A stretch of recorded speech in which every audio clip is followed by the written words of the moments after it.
నమస్తే, welcome to our channel. Tarot reader Sreeja గారు ఉన్నారు, వారితో మాట్లాడదాం. నమస్తే శ్రీజ గారు. నమస్తే అండి. శ్రీజ గారు, వృత్తి వ్యాపారాల్లో సక్సెస్ అవ్వాలన్నా, లేదు శత్రుభయం లేకుండా ఉండాలి, రాజకీయాల్లో సక్సెస్ అవ్వాలి, మనలో ఆకర్షణ అంటే ధనాకర్షణ, జనాకర్షణ, ఆకర్షణ శక్తి పెరగాలి, భార్యాభర్తల్లో అన్యోన్యత పెరగాలి, ఈ అన్నిటికి సంబంధించి. అలాగే యాక్సిడెంట్స్ అవుతూ ఉంటాయి, కొంతమందికి రెగ్యులర్ గా ఎక్కువ యాక్సిడెంట్స్ అవుతాయి. లేదు కొంతమంది ఏంటంటే నదుల్లో గానీ బోట్స్ తిరగబడిపోయి ఇలా జర్నీ చేసేటప్పుడు ప్రమాదాలు జరుగుతాయి. అటువంటి ప్రమాదాలు కూడా జరగకూడదు. మనం ఎక్కడికైనా వెళ్ళాము అంటే మళ్ళీ సేఫ్ గా మన గమ్యస్థానం చేరాలి. సో ఇవన్నీ మనకి పాజిటివ్ గా జరగాలి అంటే మీరు ఏం చెప్తారంటే ఎటువంటి పూజ, ఎటువంటి దేవీ దేవతను ఆరాధించాలి, వాళ్ళకి ఎటువంటి పూజ చేయాలని చెప్తారండి పరిహారంగా? ఓకే, ఇప్పుడు మీరు చెప్పినట్టుగా భార్యాభర్తలు ఇద్దరి మధ్యలో కూడా ఆకర్షణ శక్తి పెరగాలి. అంటే ఈ మధ్య కాలంలో మనం చూస్తూ ఉంటాము, ఒకప్పుడు రిలేషన్ బానే ఉండేది, ఇప్పుడు బాగుండట్లేదు అనే విషయాల్లో చాలా మంది. లేకపోతే ఎప్పుడూ కూడా మా ఇద్దరు వ్యక్తిగత విషయాల కంటే కూడా వేరే వ్యక్తుల వల్ల తరచుగా అంటే థర్డ్ పర్సన్స్ వల్ల ఎక్కువగా గొడవ పడుతున్నాము. వాళ్ళు క్రియేట్ చేసే మాటల వల్ల, లేకపోతే వాళ్ళు చెప్పడం మాటల వల్ల ఇద్దరికి డిస్టర్బెన్సెస్ వస్తున్నాయి అనుకునే వాళ్ళు కావచ్చు. ఇలా దాంపత్య జీవితంలో ఉన్న ప్రాబ్లమ్స్ ని సాల్వ్ చేసుకోవడానికి కానివ్వండి, అలాగే ఎవరికైతే వృత్తి వ్యాపారాల్లో సడన్ గా అరే మనకి సేల్స్ తగ్గాయి, లాభాలు తగ్గాయి, కమిటెడ్ గా చేయాల్సిన పేమెంట్స్ చాలానే ఉన్నాయి, శాలరీస్ కావచ్చు, ఆ స్టోర్ యొక్క రెంట్స్ కావచ్చు, లేకపోతే మనం స్టాక్ తెచ్చుకుంటూ ఉంటాం. అన్నిసార్లు మనం డబ్బులు పెట్టే కొంతమంది క్రెడిట్ రూపంలో కూడా తెచ్చుకుంటారు. కాబట్టి కమిటెడ్ గా ప్రతి మంత్ ఇంత పే చేయాలని, లేకపోతే ఆల్రెడీ మన చెక్స్ అక్కడ ఉంటాయి. వ్యాపారంలో అంటే లేనిపోని భయాలు కానివ్వండి, లేదా సడన్ డౌన్ ఫాల్. అలాగే వృత్తిలో కూడా అంటే మనం చేసే జాబ్ లో కూడా మనల్ని తరచుగా ఎవరో కావాలని ఇంటెన్షనల్ గా మనల్ని రెచ్చగొట్టే ప్రయత్నాలు చేసి మనతోనే మాటలు అనిపించి అక్కడి నుంచి ఎలా అయినా మనల్ని పంపించేద్దాం అనుకునే వాళ్ళు ఉంటారు కదా. అలా కానివ్వండి, లేదు మనకి కావాల్సుకుని ఇంటెన్షనల్ గా వాళ్ళు ఏవో క్రియేట్ చేస్తున్నారు, మనకి కలిసి రావట్లేదు, మన ప్రమోషన్స్ ఆపుతున్నారు, మన శాలరీ ఇంక్రిమెంట్ ఏదైనా వస్తుందని ఎక్స్పెక్ట్ చేసినప్పుడు అవ్వనివ్వకుండా ఏదో ఒక పాలిటిక్స్ క్రియేట్ చేసి ఆపేస్తున్నారు, లేదా ఆన్ సైట్ ఆపర్చునిటీస్ రావట్లేదు, లేదు మీరు ఎక్కువ మంది నావీలో పనిచేస్తారు అంటే 6 months సముద్రంలో ఉంటారు, 6 months బయట ఉంటారు, అలా ఆ ఉద్యోగాలు చేసే వాళ్ళు కానివ్వండి, డాక్టర్స్ కానివ్వండి, ఎలాంటి వృత్తి వ్యాపారాలు చేసే వాళ్ళైనా సరే. అంతేకాకుండా ఎప్పుడైనా మనం అడవిలో ప్రమాదాలకి గురవుతున్నాము, లేకపోతే మనం ఒక సముద్ర ప్రయాణం చేస్తున్నాము, ఏదైనా యాక్సిడెంట్ అవుతుందేమో, లేదు ఏదో అయిపోతుందేమో అన్న భయాలు కానివ్వండి, ఏదైనా ఉన్నా కానివ్వండి, మరీ ముఖ్యంగా శత్రు భయం. శత్రువులు ఎక్కువ ఉన్నారు, ఏదో సందర్భంలో వచ్చాయి కలహాలు, శత్రువులు పెరిగారని అనుకుందాం. ఎప్పుడు మనల్ని ఏం చేస్తారా, లేకపోతే మనకేం హాని కలిగిస్తారా, మన బిజినెస్ కి ఏమి అంటే ఏదో ఒకటి క్రియేట్ చేసి అది ఆపేయడం లాంటివి చేయటాలు క్రియేట్ చేస్తూ ఉంటారు కదా. అలాగ కానివ్వండి, ఏ రూపంలోనైనా శత్రు భయం. ఇలా వృత్తి వ్యాపారాలకి శత్రు భయానికి సంబంధించి, మరీ ముఖ్యంగా ఆరోగ్యానికి సంబంధించండి, క్రానిక్ పెయిన్స్ కానీ, ఏదైనా తెలియని ఆరోగ్య సమస్య, మందులు వాడుతున్నాం కానీ చాలా రోజుల నుంచి అయినా సరే ఇలాగే ఏదో నడుస్తుంది అనుకునే వాళ్ళకి, తొందరగా ఆరోగ్యం బాలేదు, కోలుకోవాలి, బెడ్ మీద ఉన్నారు, తొందరగా ఆరోగ్యం కోలుకోవాలి అన్న వాళ్ళు కానివ్వండి, ఎవరైనా ఒక శక్తివంతమైన దేవత ఉన్నారు అనంటే తారాదేవి.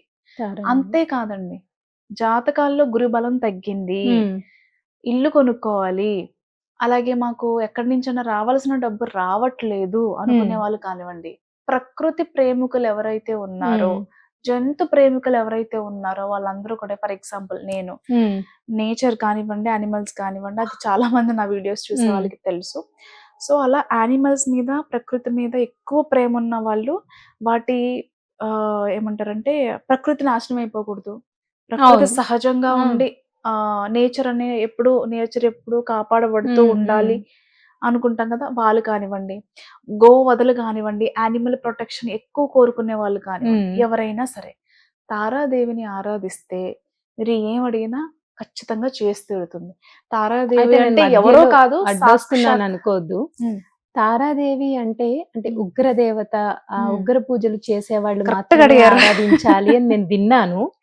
అంటే ఇప్పుడు మీరు చెప్పినవన్నీ అంటే మనం జనరల్ గా సాత్వికంగానే పూజ చేస్తాం తప్పితే మనం అంత ఉగ్రంగా ఆరాధించాం కదా. సో అది అంటే మీరు చెప్పిన దానికి ఎలా కనెక్ట్ చేసుకోవాలి అని ఆలోచిస్తున్నాను నేను. ఓకే, ఇప్పుడు నేను చెప్తాను. ఇప్పుడు దశమహావిద్యల్లో రెండవ దేవత తారాదేవి. అవును. మనకి మీరు లలిత సహస్రనామాలు తీసుకున్నట్లయితే గనక అక్కడ కూడా తారాదేవికి సంబంధించిన మంత్రం కనిపిస్తుంది, నామం కనిపిస్తుంది. అలాగే తారాదేవి అంటే ఎవరో కాదు, ఓంకార స్వరూపిణి. చాలా సందర్భాల్లో మీరు విన్నే ఉంటారు తారక మంత్రం అని అవును, చెప్పి. తారక మంత్రం. అలాగా ఆవిడ ఎంత శక్తివంతమైన దేవత అంటే, మీరు అంటే చాలా సందర్భాల్లో నేను నా గురువుల దగ్గర విన్నది ఏంటంటే, మీకు చెప్పాను కదా, సముద్ర ద్వారాలు ఏదైనా భయాలు ఉంటే గనక అని సముద్ర దేవత అని కూడా అంటారు. ఒకానొక టైంలో మనకి త్రేతాయుగంలో మనకి ఏమంటారు, సముద్రం దాటి అవతల వైపు వెళ్ళాలి అన్నప్పుడు కూడా తారాదేవికి ఆరాధించారు అనేది ఒకటి చెప్పబడింది. యాక్చువల్గా నిజం. అంటే తారాదేవి అంత శక్తివంతమైన దేవత అన్నమాట. కష్టాల నుంచి గట్టెక్కించడంలో తారాదేవి ముందుంటారు. సో ఇక మీరు అడిగిన క్వశ్చన్ కి ఆన్సర్ ఏంటనుకుంటే గనక, ఇప్పుడు ఏ దేవతనైనా సరే మనం ఏ ఆచారం ఫాలో అవుతున్నాం, ఓకేనా అండి? మీరు ఏ ఆచారం ఫాలో అవుతున్నారు? వామాచారమా, దక్షిణాచారమా, కౌలాచారమా, ఇలా రకరకాల ఆచారాలు ఉన్నాయి. మన ఆచారం బట్టి ఏమంటారు, నిష్టగా నమ్మకంతో ఎలా అయినా పూజ చేసుకోవచ్చు. తాంత్రిక దేవతలు అని అంటే మనం బలి ఇచ్చి చేసుకోవాల్సిన పూజలే కాదు. నిజానికి మీకు చిన్న స్టోరీ చెప్తానండి. నేను భూటాన్ వెళ్ళినప్పుడు, టిబెట్ కి వెళ్ళినప్పుడు, లేకపోతే నేపాల్ కి వెళ్ళినప్పుడు నేను చాలా మందిని కలిసా. బౌద్ధ మతానికి సంబంధించిన వాళ్ళు కానివ్వండి, మీకు ఎక్కువ ఆరాధన జరుగుతూ ఉంటది. నేపాల్, టిబెట్, ఇక్కడ కూడా ధర్మశాల కానివ్వండి, లడాక్ లో కానివ్వండి, తారాదేవి ఆరాధన ఎక్కువగా చేస్తూ ఉంటారు. తారాదేవి 100 మంది బుద్ధులకి జన్మనిచ్చినటువంటి దేవతగా వాళ్ళు పూజిస్తారు అన్నమాట. అంటే తారాదేవి ప్రకృతి దేవత. తారాదేవి అవతారాలలో 22 అవతారాలు ఉన్నాయి యాక్చువల్ గా. ఆ 22 అవతారాలలో బ్లాక్ మ్యాజిక్ కి సంబంధించి, హెల్త్ కి సంబంధించి, రిలేషన్షిప్ కి సంబంధించి, ఆరోగ్యానికి సంబంధించి, ఐశ్వర్యానికి సంబంధించి, ఇలా చాలా రకాలైనటువంటి రూపాలు మనకి చెప్పబడుతున్నాయి. అలా 22 రూపాలు ఉన్నాయి ఇప్పటి వరకు కూడా. ఖచ్చితంగా మీరు అడిగిన క్వశ్చన్ కి యాజ్ ఇట్ ఈజ్ ఆన్సర్ ఏంటంటేనండి, ఆమె ప్రకృతి దేవత. ప్రకృతి దేవతలు ఎవరు కూడా జంతు బలి కానివ్వండి, ప్రకృతి నాశనాన్ని కానివ్వండి వాళ్ళు కోరుకోరు. నిజానికి తారాదేవి చాలా మంది కలలో కనిపించి చెప్పటం కానివ్వండి, ఆకాశవాణి ద్వారా కానీ ఆవిడ చెప్పింది ఏంటంటే, లోకంలో జంతు వధలు ఎక్కువ అవుతున్నాయి, పశు వధలు ఎక్కువ అవుతున్నాయి. దేవతలకి జంతువులు గాని లేకపోతే పశువులు గాని బలిగా అమ్మల్ని కన్నా అమ్మ ఎప్పుడు బలి కోరదు.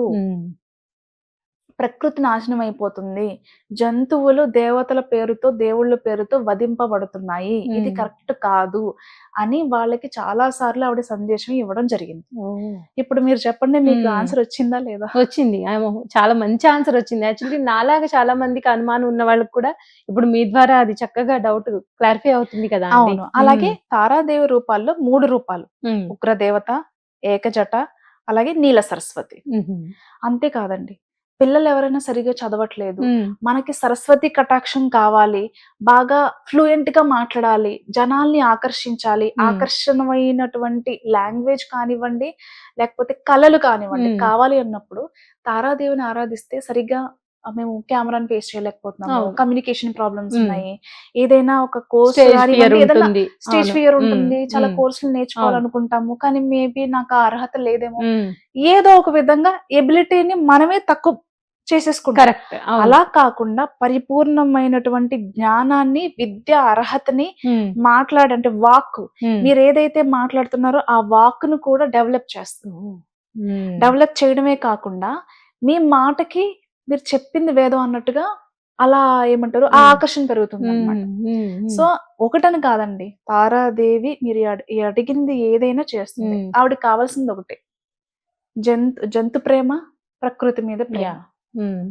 ప్రకృతి నాశనం ప్రేమించి. కాకుండా ఎవరైతే కాపాడతారో ఆవిడ అడిగింది ఇస్తుంది ఉమ్, ఖచ్చితంగా.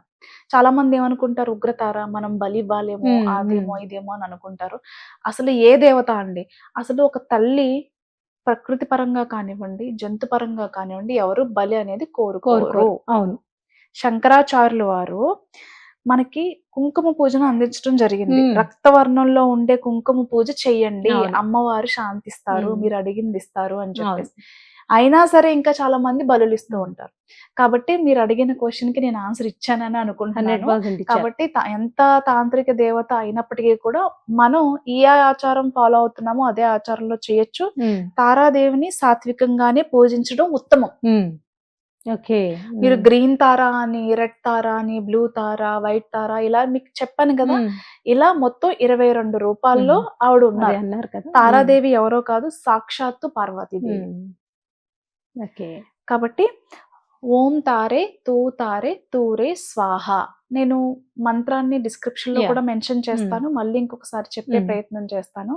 ఓం తారే తూ తారే తూరే స్వాహ. ఉమ్, రోజుకి 109 సార్లు జపమాలతో. ఉమ్. జపమాల గుర్తుపెట్టుకోండి, red sandal. Red red sandal. Sandal మాల యా. అయి ఉండాలి. ఉమ్, క్రిస్టల్స్ లో గార్నెట్ మాల దొరుకుతుంది. ఆహా. గార్నెట్ వచ్చేసి మనకి డార్క్ మెజెంటా కలర్, కొంచెం బ్రౌనిష్ గా ఉంటుంది ఉమ్, గార్నెట్. గార్నెట్ మాల కానివ్వండి, లాపిస్ లజూలి మాల కానివ్వండి, సోడా లైట్ కానివ్వండి. ఉమ్, ఎందుకంటే నీలతార అని చెప్పుకున్నాం కదా. అవును. సరస్వతి కటాక్షం కావాలి, ఒక గురువుగా, ప్రవచనకర్తగా, ఆధ్యాత్మికవేత్తగా ఎవరైనా మీ మాట 10 మందిలో చెల్లాలి, ఉమ్, మీరు ఒక ఆకర్షణితులుగా అవ్వాలి అని అనుకున్న వాళ్ళు నీలతార అంటే ఓకే. నీల సరస్వతిని ఉమ్, ఆరాధన చేయవచ్చు. ఉమ్, ఇక శత్రు భయం ఉండకూడదు, అమ్మవారి ఎప్పుడు మనల్ని ప్రొటెక్ట్ చేయాలి, మీరు అడిగింది ఇవ్వాలి అనుకునే విధంగా ఉన్న వాళ్ళు ఉగ్రతారాన్ని ఆరాధన చేయొచ్చు ఉమ్, సాత్వికంగా. ఉమ్, ఉగ్రతారా దేవికి వచ్చేసి మీరు రెడ్ కలర్ లో, ఉమ్, రెడ్ కలర్ ఫ్లవర్స్ తో ఆరాధించటం. ఓకే. ఓకే. ఉమ్, అలాగే మీరు జపం చేసేటప్పుడు కూడా రెడ్ శాండిల్ మాల, ఉమ్, రెడ్ కలర్ మన మ్యాట్స్ దొరుకుతాయి ఉమ్, కదా. ఉమ్. అంటే దర్భచాప మీద మీరు రెడ్ కలర్ మ్యాట్ ఏదైనా అవును, వేసుకుని కూర్చొని వేసుకోవచ్చు. జపం ఉమ్, చేసుకోవచ్చు. నీల సరస్వతి అంటే సరస్వతి కటాక్షం గురించి ఉమ్, ఏదైనా నాలెడ్జ్ ఇంకా డెవలప్ చేసుకోవాలి అనుకునే వాళ్ళు నీలం రంగు చాపలు ఏదైనా, ఉమ్, లేదు నీలం రంగు జపమాల అంటే ఉమ్, లాపిస్ లజూలి, సోడా లైట్ ఇలా క్రిస్టల్స్ ఏవైతే ఉమ్, ఉన్నాయో అవి యూస్ చేసుకోవచ్చు. ఇలా అమ్మవారికి అమ్మవారిని తూర్పు దిశలో ఉమ్, ఆరాధన కూర్చుని ఆరాధన చేసినట్లయితే గనక ముందు చెప్పిన మంత్రం ఏదైతే ఉందో, ఉమ్, యాక్చువల్ గా అయితే చాలా రకాలైనటువంటి మంత్రాలు ఉన్నాయి. ఉమ్. నేను ఎందుకు చెప్పట్లేదంటే అవి మీరు గురువు ద్వారా, గురుముఖంగా ఉమ్. ఉపదేశం తీసుకుని మాత్రమే చేయాలి. చేయాలి. ఇప్పుడు నేను యా. ఏదో వీడియోలో నాకు ఇష్టం వచ్చినట్టు చెప్పడానికి లేదు. అవును. ఉమ్, అలా మీకు ఎవరైనా గురు ద్వారా ఉపదేశం చేసుకుని నేను చేసుకుంటాను అని అంటే చేసుకోవచ్చు. బట్ ఇప్పుడు నేను చెప్పేది అందరూ అందరూ. చేసుకోగలరు, యా, అందరూ అందరూ చేయొచ్చు. చేసుకోవచ్చు. ఉమ్, అండ్ బుద్ధిస్టులు కానివ్వండి, మనలో ఇక్కడ ఎవరైనా ఇక్కడ చేసే వాళ్ళు కానివ్వండి, రెగ్యులర్ గా చేసే ఉమ్, మంత్రం అయితే ఉమ్, ఇది అందరూ చేసుకోవచ్చు, ఎలాంటి దోషం ఉండదు. ఉమ్. మీరు చక్కగా పాలు ఆ, ప్రసాదంగా పాలు. ఏం పెట్టచ్చు అని ఉమ్. అడిగితే గనక పాలు, ఉమ్, కాచిన పాలు చక్కగా అమ్మవారి దగ్గర పెట్టేసి దీపం పెట్టండి. ఆవు నెయ్యి దీపం అయినా పర్వాలేదు, నువ్వుల నూనె దీపం అయినా పర్వాలేదు. యా.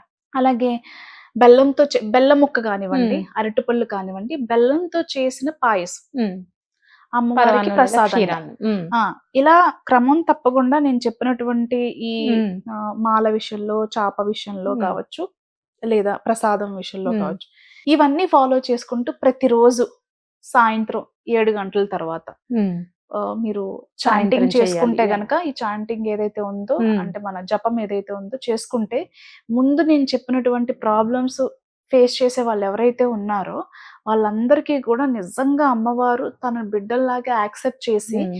ఎలాంటి ప్రాబ్లం అయినా సరే వాళ్ళ దగ్గర నుంచి దూరం చేసేస్తారు. రైట్. నిజంగా మీరు చెప్తుంటేనే చాలా పాజిటివ్ గా అనిపించింది వినడానికి. ఆవిడకి కావాల్సిన ఇలా ఎవరైతే ఈ ఆవిడకి పనులు ఇష్టమైన కూడా, పనులు యా, చేస్తున్నారో చేయాలి. ఉమ్, వాళ్ళకి మాత్రం ఖచ్చితంగా అమ్మవారి ఉమ్, కటాక్షం ఉంటుంది. ఉమ్. రైట్. థ్యాంక్ యూ శ్రీజ గారు. Thank you.